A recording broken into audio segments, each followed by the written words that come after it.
Welcome to Riverside TV, sponsored by Riverside Collectibles. I'm your host, Doug Wrench, and you're looking at a 1/18 scale die-cast model of a 1973 Dan Gurney Eagle Offenhauser from the Indianapolis 500. This particular car, the number 40 car driven by Swede Savage, was an STP team car for Patrick. If the car or the model looks familiar, it's because Carousel 1 produced this model, not the Swede Savage car, but the Gordon Johncock winner, which is almost identical, several years ago, and then ceased production. A new company has purchased the molds and has begun production again of the Eagle.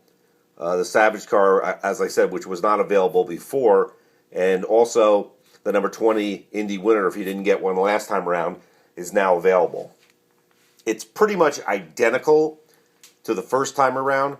The one important thing about the Eagle STP Eagles is the first time around, they really weren't the right color red. And if you look, I have an original Gordon Johncock car here, and it is actually a red color, whereas STP really was a day-glow orange. And you can see with the new model of the Swede Savage number 40, it is that bright day-glow orange. So that's a nice change. Other than that, the models look pretty much identical.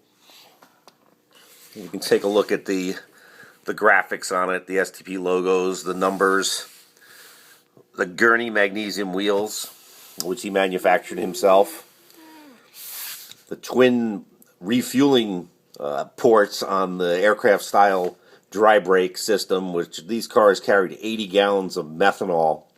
And unfortunately for Swede Savage, when he had his terrible accident, the car was just out of the pits with a full load of fuel.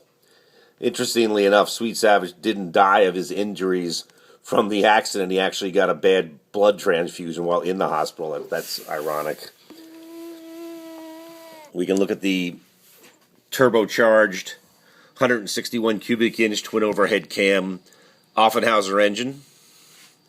Details for the gearbox. You can see that the big turbocharger, which gave these cars tremendous speed, tremendous power, almost 900 horsepower. The big rear wing, which was really allowed in 72 and 73. That was the big change that made these cars jump from about 180 to close to 200 mile-an-hour laps. And that, and along with the tire technology, will go along the other side. Now the top section of this completely comes off to reveal the monocoque chassis, and you can see the dashboard, the rocker style suspension on the Gurney car with the inboard shocks and springs, front subframe, radiators are in the side pods on this car. Just a great model. Really fills a void that no one else really produces cars of this vintage for IndyCar and 1/18 scale. So Carousel 1 always had the 1950s, 60s, and 70s, and even some 1980s March cars. And when they ceased production, that really left a big hole in that market. Nobody really picked it up. So to see these cars reproduced again is really a welcome sign. If you wanted one off the secondary market, you really had to pay a lot of money for them, but now they're available once again. They are limited production, so if you want one this time around, it's a good idea to buy it now, because if you wait, we're not going to see them again. I mean, again, it's limited production. So that's our review of the Swede Savage 1973 STP Eagle in 1/18 scale. Thanks for watching, and we'll see you next time on Riverside Collectibles.